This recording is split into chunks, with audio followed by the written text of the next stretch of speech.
Cựu Tổng thống Mỹ Donald Trump bị bắn khi đang vận động tranh cử tại bang Pennsylvania. Kênh YouTube Top News 24 xin chào các bạn. Một vụ nổ súng đã xảy ra trong cuộc vận động tranh cử của cựu Tổng thống Mỹ Donald Trump hôm 13 tháng 7, theo giờ địa phương. Ông Trump nhanh chóng được mật vụ che chắn và đưa ra khỏi sân khấu vận động tranh cử với vết máu quanh tai phải. Được biết, ông Trump đang phát biểu tại cuộc vận động tranh cử ở Butler, bang Pennsylvania thì có tiếng động lớn trong đám đông vào khoảng 18 giờ 13 phút. Cựu Tổng thống dường như đã bị thứ gì đó tác động vào vùng tai phải khi ông đang phát biểu. Và các video cho thấy ông nhanh chóng ôm tai rồi cúi xuống đất, trong khi các nhân viên an ninh và những người khác lao tới trợ giúp. Một lúc sau ông Trump đứng dậy với một bên mặt có vết máu và dường như ông cố giơ nắm đấm tay phải lên và nói chiến đấu. Sau đó, ông nhanh chóng được lực lượng mật vụ hộ tống từ sân khấu và lên xe rời khỏi hiện trường.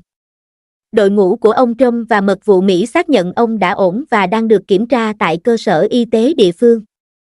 Công tố viên quận Butler, Richard Goldinger xác nhận 2 người thiệt mạng, bao gồm người xả súng và một người tham gia sự kiện vận động tranh cử. Một khán giả khác bị thương nặng. Vụ việc đang được điều tra theo hướng một vụ âm mưu ám sát. Cơ quan mật vụ đã chia sẻ thêm thông tin chi tiết về vị trí của kẻ nổ súng và xác nhận người này đã bị cơ quan mật vụ bắn hạ. Lên tiếng lần đầu tiên sau vụ nổ súng, cựu Tổng thống Trump thông báo trên mạng xã hội rằng ông đã bị bắn vào tai tại cuộc vận động tranh cử ở Pennsylvania. Ông cho biết, tôi bị một viên đạn xuyên qua phần trên tai phải. Tôi biết ngay có điều gì đó không ổn khi nghe thấy tiếng rít, tiếng súng và ngay lập tức cảm thấy viên đạn xuyên mạnh qua da. Ông Trump cũng cảm ơn các nhân viên mật vụ, đồng thời gửi lời chia buồn sau khi có một người thiệt mạng và một người bị thương nặng khi dự sự kiện vận động tranh cử của ông. Thật không thể tin được rằng một hành động như vậy lại có thể diễn ra ở nước ta, ông viết trên mạng xã hội. Người phát ngôn của ông Trump cho biết cựu tổng thống vẫn ổn và đang được kiểm tra tại cơ sở y tế địa phương. Trong khi đó con trai ông Donald Trump nói với đài ABC News rằng tinh thần ông Trump vẫn tốt trong khi được theo dõi sức khỏe, đồng thời nói thêm cha của ông sẽ không bao giờ dừng lại. Được biết, đây là cuộc vận động cuối cùng của Trump trước Đại hội toàn quốc của Đảng Cộng Hòa. Theo truyền thông sở tại, từ cơ quan hành pháp Mỹ cho hay đối tượng này là một tay súng bắn tỉa. Đã có ít nhất 8 tiếng súng vang lên khi ông Donald Trump vừa bắt đầu bài phát biểu trước đám đông người ủng hộ tại Butler, Pennsylvania. Kẻ nổ súng đứng trên mái nhà, bên ngoài địa điểm tổ chức sự kiện tranh cử.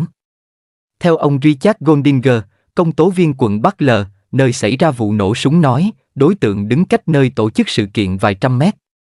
Hiện chưa rõ danh tính và động cơ của tên này.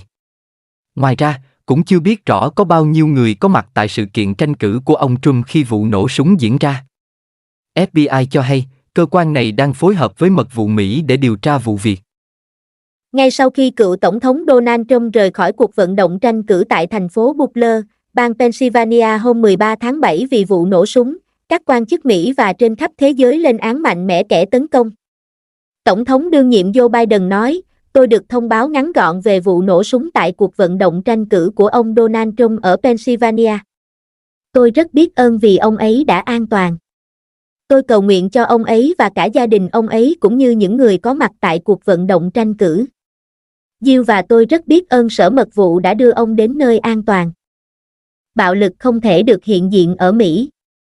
Chúng ta phải đoàn kết như một quốc gia để lên án các hành vi này. Theo Reuters, Tổng thống Mỹ Joe Biden ngày 13 tháng 7 đã kêu gọi chấm dứt bạo lực chính trị sau một vụ nổ súng nhằm vào đối thủ của ông thuộc Đảng Cộng Hòa Donald Trump trong một cuộc vận động tranh cử của ông này tại bang Pennsylvania trước đó cùng ngày. Tổng thống Biden cũng cho biết cựu Tổng thống Trump dường như vẫn ổn. Ông nhấn mạnh, tại Mỹ, không có chỗ cho hành vi bạo lực như vậy. Điều này thật tồi tệ. Ông nói, tôi rất biết ơn khi nghe tin ông ấy an toàn và khỏe mạnh. Tôi cầu nguyện cho ông ấy và gia đình, cũng như tất cả những người có mặt tại buổi vận động. Thủ tướng Anh Keir Starmer cho biết ông bàng hoàng trước những cảnh tượng gây sốc tại cuộc vận động tranh cử của cựu Tổng thống Donald Trump. Trên mạng xã hội X, ông Starmer nêu rõ, bạo lực chính trị ở bất cứ hình thức nào cũng không có chỗ tồn tại trong xã hội của chúng ta và tâm trí tôi hướng về tất cả những nạn nhân của vụ tấn công này. Thủ tướng Israel Benjamin Netanyahu cho biết trên mạng xã hội X rằng ông bị sốc khi hay tin ông Trump bị tấn công, đồng thời cầu chúc cho ông Trump an toàn và nhanh chóng hồi phục. Phản ứng sau vụ việc, cựu Tổng thống Mỹ Barack Obama nhấn mạnh bạo lực chính trị không thể tồn tại ở Mỹ và tất cả đều cảm thấy nhẹ nhõm khi biết tin ông Trump vẫn ổn. Theo The Hill, cựu Phó Tổng thống Michael Pence cũng viết trên X rằng ông cầu nguyện cho ông Trump bình an và kêu gọi người Mỹ làm điều tương tự. Lãnh đạo phe đa số tại Thượng viện Mỹ Chuck Schumer viết trên X, tôi kinh hoàng trước những gì xảy ra tại cuộc vận động tranh cử của ông Trump ở Pennsylvania và cảm thấy nhẹ nhõm vì cựu Tổng thống Trump vẫn an toàn. Bạo lực chính trị không được phép tồn tại ở nước chúng ta, Chủ tịch Hạ viện Michael Johnson cho biết ông cầu nguyện cho cựu Tổng thống Trump và tất cả những người tham dự cuộc vận động tranh cử ở Pennsylvania, đồng thời gửi lời cảm ơn đến lực lượng thực thi pháp luật đã ứng phó tại hiện trường. Ông đã được cơ quan thực thi pháp luật thông báo tình hình và đang tiếp tục theo dõi diễn biến. Ông Johnson cho rằng hành động bạo lực chính trị khủng khiếp tại một cuộc vận động ôn hòa không thể được chấp nhận ở Mỹ và cần bị lên án mạnh mẽ. Thống đốc bang Pennsylvania Josh Shapiro cho biết trong một tuyên bố, bạo lực nhắm vào bất kỳ đảng phái chính trị hoặc nhà lãnh đạo chính trị nào cũng hoàn toàn không thể chấp nhận được. Chúng không có chỗ ở Pennsylvania cũng như nước Mỹ. Trong bài đăng trên mạng xã hội X, Washington Post dẫn lời công tố viên hạt Butler, Richard Goldinger, cho rằng ông Donald Trump đã bị đạn sượt qua trong vụ nổ súng tại cuộc vận động tranh cử ở bang Pennsylvania nhưng vẫn an toàn. Trong khi đó, một khán giả có mặt tại cuộc vận động tranh cử đã thiệt mạng và đối tượng nổ súng cũng đã chết. Ngoài ra, một người khác đang trong tình trạng nguy kịch, con trai ông, Donald Trump nói trong một tuyên bố rằng tôi vừa nói chuyện với cha mình qua điện thoại và ông ấy đang có tinh thần rất tốt.